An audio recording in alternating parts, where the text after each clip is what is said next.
பக்தி உலக அன்பர்களுக்கு ஈஸ்வரின் அன்பான வணக்கங்கள். இதுவரைக்கும் நாம போட்ட பதிவுகள்ல நிறைய பேர் ஓம் நம சிவாய் அப்படின்னு எழுதியிருக்கீங்க. ஓம் நம சிவாய் எழுதின அத்தனை பேருக்கும் ரொம்ப நன்றி. விரைவில் நம்மளுடைய சேனல் சார்பாக அந்த ஆன்மீக பரிசு குலுக்கல் முறையில தேர்ந்தெடுத்து நிச்சயமாக கொடுக்கப்படும். தொடர்ந்து நீங்க சேனலுக்கு ஆதரவு கொடுங்க. முதல் முறை நம்ம சேனலை பார்க்குறவங்க சேனலை சப்ஸ்கிரைப் பண்ணி வச்சுக்கோங்க. நான் போடுற பதிவுகள் எல்லாமே உங்களுக்கு ஒரு நோட்டிபிகேஷனா வரும். இன்னைக்கு ஒரு மிகச்சிறந்த பதிவுங்க. கண்டிப்பாக வீடியோவை ஸ்கிப் பண்ணாம முழுமையாக நீங்க பார்த்தீங்கன்னா உங்க எல்லாத்துக்கும் எழுந்த அதே கேள்வி எனக்கும் எழுந்த ஒரு சந்தேகம் நிச்சயமாக அதுல தீரும். ஸோ உங்களுடைய வாழ்க்கை அடுத்த கட்டம் எப்படி கொண்டு போலான்றத நீங்க ஒரு முடிவுக்கு வருவீங்க. நம்ம எல்லாத்துக்கும் ஒரு கேள்வி உண்டுங்க. மனதுல எப்பவுமே ஒரு கேள்வி உண்டு. அது வாழ்க்கையோட முதல் பகுதியாக இருந்தாலும் சரி, இரண்டாவது பகுதியாக இருந்தாலும் சரி, வயது வித்தியாசமின்றி நமக்கு எழக்கூடிய ஒரே ஒரு கேள்வி, ஒரே ஒரு சந்தேகம், இறைவனை பார்த்து நாம திட்டி தீர்க்கக்கூடிய ஒரே ஒரு கேள்வி, கோபம் அப்படின்னா என்னன்னு கேட்டீங்கன்னா, எனக்கு ஏன் இந்த வாழ்க்கையை நான் கொடுத்துருக்கேன்? நான் யாருக்கு எந்த துரோகம் செய்யவே இல்லைங்க. ஒரு எறும்பு கூட நான் துரோகம் செஞ்சது கிடையாது. என்னுடைய வாழ்க்கையில நான் என்னுடைய வேலையை நான் சரியா செஞ்சுட்டு இருக்கேன். நிறைய பேருக்கு நான் ஹெல்ப் பண்ணிட்டு இருக்கேன். நான் பேசிக்காவே இறக்க குணம் உள்ளவ. அதனால எனக்கு ஏன் இந்த ஒரு வாழ்க்கையை நீ கொடுத்தேன்னு, நான் நல்லவா தானே நானு. என்ன எல்லாரும் முதுகுக்கு பின்னாடி பேசுறாங்க, நன்றி மறந்து பேசுறாங்க. ஓடி ஓடி ஓடி போய் நான் எல்லாத்துக்கும் உதவி பண்ணிட்டு இருக்கிறேனே, என்னை ஏன் இப்படி சோதிக்கிற நீனு? உனக்கு ஒரு அளவு இல்லையா, மனசாட்சி இல்லையா அப்படின்னு நம்ம கோவில்ல போயிட்டு இறைவன்ட்ட நம்ம கேட்டுட்டு இருப்போம், திட்டி தீர்த்துட்டு இருப்போம் இறைவனை. அதே மாதிரி கொலை பண்றான், கொள்ளையை அடிக்கிறான், அடுத்தவன் குடும்பத்தை கெடுக்கிறான், எல்லாரையும் அவன் ஏமாத்துறான். சோ அவன்லாம் வாழ்க்கையில நல்லா இருக்கான், வீடு காரு வாசல் பங்களாலாம் வாங்கி ரொம்ப அமோகமா வாழ்ந்துட்டு இருக்கான், கோடி கோடியா சம்பாதிக்கிறான். பட் நான் இவ்வளவு கஷ்டப்படுறேன், 24 hours நான் ஒர்க் பண்ணிட்டு இருக்கிறேன். அதனால என்னால ஒரு வீடு வாங்க முடியல, ஒரு வாசல் வாங்க முடியல, ஒரு கார் வாங்க முடியல, அட்லீஸ்ட் என்னோட குழந்தையோட படிப்பு செலவு கூட என்னால பண்ண முடியலன்ற மாதிரி நிறைய கேள்விகள், நமக்கு நிறைய சந்தேகங்கள் இருந்துனே இருக்குது. எல்லாருக்கும் இந்த கேள்வி இருக்கும். வாழ்க்கையில ஒரே ஒரு முறையாவது இந்த வார்த்தையை சொல்லி நீங்க இறைவனை திட்டி இருப்பீங்க. சோ அப்படிதான் நானும் என்னோட வாழ்க்கை கடந்து வந்திருக்கேன். ஒரே ஒரு கதை உண்டுங்க. இது உண்மையான நடந்த ஒரு சம்பவம் இது. சோ இந்த காலமா இருந்தாலும் சரி, அந்த காலமாக இருந்தாலும் சரி, இந்த கேள்விக்கான பதில் இந்த கதையில இருக்குது. முழுமையாக வீடியோ நீங்க ஸ்கிப் பண்ணாம பாருங்க. உங்களுக்கு கண்டிப்பாக ஒரு தெளிவு பிறக்கும். ஒரு ஊர்ல 2 நண்பர்கள் வாழ்ந்துட்டு இருக்காங்க. ஒருத்தர் பெயர் ஆறுமுகம், இன்னொருத்தர் பெயர் ராஜேஷ். அந்த ஆறுமுகம் அப்படின்ற நண்பர் இருக்கார் இல்லையா, அவர் ரொம்ப ரொம்ப ரொம்ப ரொம்ப நல்ல குணம்ங்க. ரொம்ப இறக்க குணம் உள்ளவர். தினமும் கடவுளை பூஜிக்க கூடியவர். சோ யாருக்காக ஏதாவது உதவி தேவை அப்படின்னா ஓடி போய் ஹெல்ப் பண்றவர். குடும்பத்தை நல்லா பார்த்துப்பாரு. அவருக்கு திருமணம் ஆகுது, ஒரு குழந்தை ஒண்ணு பிறக்குது. ஆபீஸ்ல பாத்தீங்க அப்படின்னா அவர் விசுவாசமாக ஒர்க் பண்ணக்கூடிய ஒரு பர்சன். அவருடைய வேலையை டெடிக்கேட்டடா ஒர்க் பண்றாரு. குறைந்தபட்சம் ஒரு சம்பளம் வாங்கிட்டு வீட்டுல குடும்பத்தையும் அவரும் வேலை பார்க்குற இடத்தையும் சந்தோஷமா அவர் வச்சுட்டு இருக்கிறாரு. அப்படிப்பட்ட ஒரு பர்சனுக்கு ஆப்போசிட்டா ஒரு மனைவி வர்றாங்க. சோ அவங்க எப்ப பார்த்தாலும் பணம் பணம் பணம் நச்சரிக்கிறாங்க. வீட்டுக்கு வந்தாலே இவருக்கு நிம்மதி இல்லாம ஒரு வாழ்க்கையா அது இருக்குது. அப்ப அவர் ஓயாம கடவுள்கிட்ட கேட்கறது, என்னையே அப்படி சோதிக்கிறேன் நீனு, நான் கடினமா ஒர்க் பண்ணிட்டு இருக்கிறேன், எல்லாத்துக்கும் போய் ஹெல்ப் பண்றேன், நானு என் ஒய்ஃபை நல்லா வச்சுக்கணும், குழந்தைய நல்லா வச்சுக்கணும்னு நினைக்கிறேன், பட் வீட்டுக்கு போனாலே நிம்மதி இல்லாம எனக்கு இருக்குது, என்னை ஏன் இவ்வளவு கஷ்டப்படுத்துற அப்படின்னு அவர் தினம் தினம் கடவுள்கிட்ட அந்த கேள்வியை முன் வச்சுட்டே இருக்கிறாரு. இந்த சைடு பாத்தீங்கன்னா ராஜேஷ், நான் சொன்னேன் இல்லையா, அந்த நண்பர் அவர் என்ன பண்றாருன்னா, அந்த நம்ம ரியல் எஸ்டேட் பண்றோம் இல்லையா, அந்த மாதிரியான ஒரு பிசினஸ் எல்லாம் அவர் பண்ணிட்டு கிட்டத்தட்ட கோடி கோடி அவர் சம்பாதிச்சுட்டு இருக்கிறாரு. ஊர்ல இருக்கக்கூடிய மக்கள் எல்லாம் ஏமாத்தி சம்பாதிக்கிறாரு. அதே மாதிரி கொலை என்னென்ன தவறான செயல்கள் இருக்கோ அதுல எல்லாத்தையும் ஈடுபட்டு அப்பவும் கூட காரு பங்களா வீடு வாசல்லாம் வாங்கி அவர் வாழ்க்கையை அடுத்த கட்டம் கொண்டு போயிட்டாரு. டோட்டலா நம்ம கேட்போம் இல்லையா, வாழ்க்கையில செட்டில்மெண்ட், அந்த மாதிரி ஒரு செட்டிலான ஒரு நிலைக்கு அந்த நண்பர் வந்துடுறாரு. அப்ப இவருக்கு ரொம்ப கோவம் அதிகமாயிட்டே இருக்கு. வீட்டுக்கு வந்தா ஒய்ஃப் எரிஞ்சு விடுறா, பணம் போட்டு நச்சரிக்கிறா, எனக்கு என்ன பண்ணனே தெரியல அப்படின்னு சொல்லிட்டு அவர் புலம்பிட்டே இருக்கும் பொழுது குழந்தையோட பிறந்த நாள் வருது. குழந்தையோட பிறந்த நாள் வந்த உடனே ஒய்ஃப் சொல்றாங்க, உங்களோட ஆபீஸ்ல என்ன பண்ணுவீங்க எது பண்ணி எனக்கு தெரியாதுங்க, ஒரு 10,000 ரூபாய் நீங்க வாங்கிட்டு வந்தாதான் குழந்தையோட பிறந்த நாளை கொண்டாட முடியும் அப்படின்னு ஒய்ஃப் சொன்ன உடனே இவர் போய் ஆபீஸ்ல போய் கேட்கிறப்ப, என்னப்பா இப்படி கேட்கிறீங்க, திடீர்னு இப்படி கேட்டா என்னப்பா அர்த்தம் அப்படின்னு சொல்லிட்டு, ஒரு 3,000 ரூபாய் நான் தரேன், நீ வச்சுக்கோ, அதுவும் கூட உன்னோட சேலரியில நான் கழிச்சிடுறேன் அப்படின்னு சொல்றாங்க.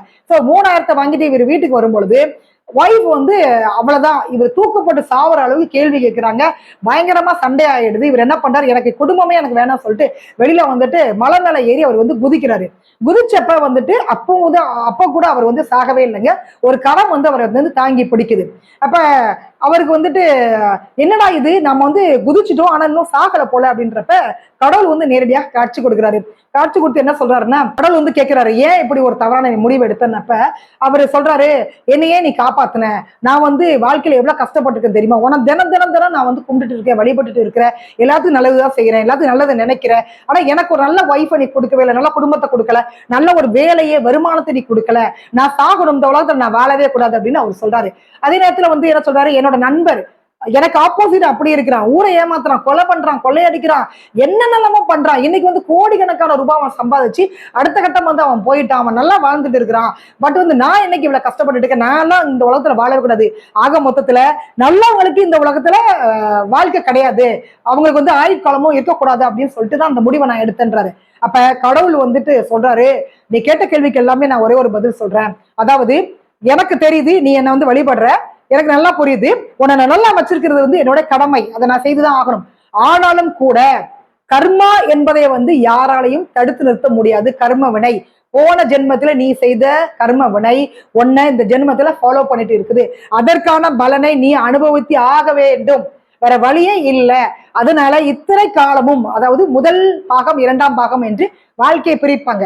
முதல் 30 வருட காலம், இரண்டாவது 30 வருட காலம். முதல் 30 வருட காலத்துல நீ போன ஜென்மத்துல செய்த அந்த கர்ம வினைக்கான பலனை அனுபவித்து விட்டாய். இதற்கு மேல வந்து உனக்கு நல்ல வாழ்க்கை இனிமேதான் இருக்குது, அதனால அவசரப்பட்டு முடிவெடுக்காத. அதே மாதிரி அந்த நண்பர் இருக்காருல்ல ராஜேஷ், அவர் வந்து போன ஜென்மத்துல ரொம்ப ரொம்ப நல்லவரா இருந்திருக்கிறாரு, நல்லவரா வாழ்ந்திருக்கிறாரு, எல்லாத்துக்கும் ஹெல்ப் பண்ணிருக்காரு. அதனால இந்த முதல் பகுதியை வந்து அவருக்கான அந்த பலனை வந்து கர்ம வினை வந்து கொடுக்குது. அதனால அவருடைய வாழ்க்கை நல்லா இருக்குது.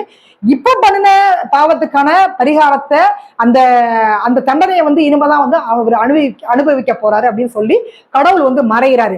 அதற்கு பிறகு வந்து இவர் வந்து வராரு, மறுபடியும் வந்து அவருடைய ரொட்டீன் வாழ்க்கையை வந்து ஆரம்பிக்கிறாரு. ஆபீஸ் போறாரு, தமிழ்நாடு, கேரளா இந்த மாதிரியான அவருடைய டிராவல் வந்து போயிட்டே இருக்கும் பொழுது கேரளால ஒரு லாட்ரி சீட் வாங்கினது மூலமாக அவருக்கு வந்து கோடிக்கணக்கான பணம் வந்து அதிர்ஷ்டமாக கிடைக்குது.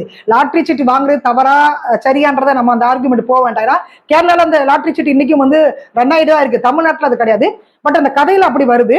ஸோ வாங்கிட்டு அவர் வந்து அந்த ஒரு உச்சத்தை வந்து அவர் தொடர்றாரு. ஏன்னா அதிர்ஷ்டம் அப்படின்றது வந்து எல்லாரோட வாழ்க்கையிலும் வரும், அது எந்த ரூபத்துல வரும்ன்றது நமக்கு தெரியாது, அதுதான் வந்து விதி. அதே மாதிரி இவருடைய கனவு எல்லாமே வந்து இவருக்கு நிறைவேறுது, வீடு, காரு, பங்களா, செட்டில்மெண்ட், டோட்டலாவே வந்து லைஃப் செட்டில் ஆயிடுது. பட் ஆப்போசிட் இருக்கக்கூடிய அந்த நண்பர் ராஜேஷ் வந்துட்டு அப்படியே வந்துட்டு சொத்து அதிகமா சேர்க்க வந்து இன்கம் டேக்ஸ் ரைடு வருது.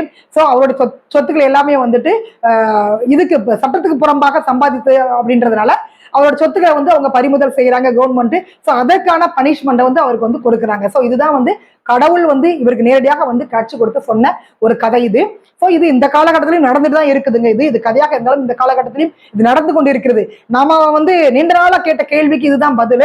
நம்முடைய கர்ம வினைகள், போன ஜென்மத்துல பண்ண கர்ம வினைகளுக்கான அந்த பலனை, அது நல்லது கட்டுறது எதுவாக இருந்தாலும் சரி, நாம வந்து அனுபவிச்சுதான் ஆகணுங்க, வேற வழியே இல்லை. கடவுளே நம்மளை மன்னித்தாலும் கூட இந்த கர்ம வினை என்பது ஒருபோதும் நம்மளை மன்னிக்கவே மன்னிக்காது, அதற்கான தண்டனையை நாம அனுபவிச்சுதான் ஆகணும். அதனால இந்த வாழ்க்கையில இந்த காலகட்டத்துல நீங்க கஷ்டப்படுறீங்க அப்படின்னா நீங்க பண்ணுன பாவமோ புண்ணியமோ இது ரெண்டையுமே வந்து நீங்க பிரிச்சு பாருங்க. போன ஜென்மத்துல நீங்க என்ன பண்ணிருந்திருப்பீங்க அப்படின்னு நமக்கு தெரியாது.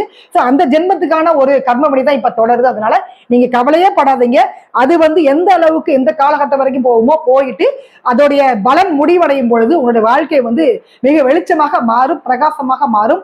கண்டிப்பாக கடவுளை வந்து நம்புங்க, கைவிட்டுடாதீங்க. ஒருபோதும் அவர் உங்களை வந்து கைவிட மாட்டாரு. சோ கர்ம வினைக்கான பலனை வந்து நாம அனுபவிச்ச பிறகு நமக்கு நிச்சயமா ஒரு நல்ல எதிர்காலம் வந்து இருக்குது. கவலையப்படாதீங்க. முடிந்த வரைக்கும் மற்றவங்களுக்கு வந்து ஹெல்ப் பண்ணுங்க, நல்லதே நினைங்க. நீங்க வந்து நல்லது செய்யறீங்க இல்லையன்றதை விட தீங்கு செய்யாம இருந்தாலே போதுங்க. இறைவன் வந்து ஒருபோதும் நம்மளை வந்து கைவிடவே மாட்டார், நிறைய சோதிப்பார், பட் இறுதியாக வந்து நம்மளை கைவிட மாட்டாரு. அதை வந்து நீங்க நம்புங்க. அதனால இந்த கேள்விக்கான பதில் இந்த கதையில இருக்கும் அப்படின்னு நான் நினைக்கிறேன். உங்களுடைய கருத்து என்னன்றதை நீங்க பதிவு பண்ணுங்க. கண்டிப்பாக ஓம் நம சிவாய எழுத மறந்துடாதீங்க. எப்போதுமே வந்துட்டு நீங்க வணங்கக்கூடிய குலதெய்வம், உங்களுடைய முன்னோர்கள், அம்மா அப்பா யாராக இருந்தாலும் சரி, உங்களுடைய குரு யாராக இருந்தாலும் சரி, உங்க கூடவே இருப்பாங்க. உங்களுடைய பிரச்சனைகள் ஒட்டு மொத்தமாக ஒரே ஒரு நாள் அந்த இறைவன் கண்விழித்து பார்த்து விட்டால் ஒரு நொடி போதுங்க, அதிசயம் நிகழ்ந்த மாதிரி உங்களுடைய வாழ்க்கை ஒட்டுமொத்தமாக மாறும். நீங்க கவலைப்படாதீங்க. எல்லாத்துக்கும் மேல இறைவன் ஒருத்தர் இருக்கான், அவன் மேல பாரத்தை தூக்கி போட்டு உங்களுடைய ஒர்க் என்னவோ 24 hours அந்த ஒர்க்கை வந்து விசுவாசமா நீங்க பண்ணினீங்கன்னா நம்ம வந்து வாழ்க்கையில நிச்சயமாக ஜெயிக்கலாம். சோ மீண்டும் சந்திக்கலாம். ஓம் நம சிவாய எழுத மறந்துடாதீங்க. மீண்டும் ஒரு நல்ல பதிவோடு உங்களை நான் சந்திக்கிறேன். நன்றி.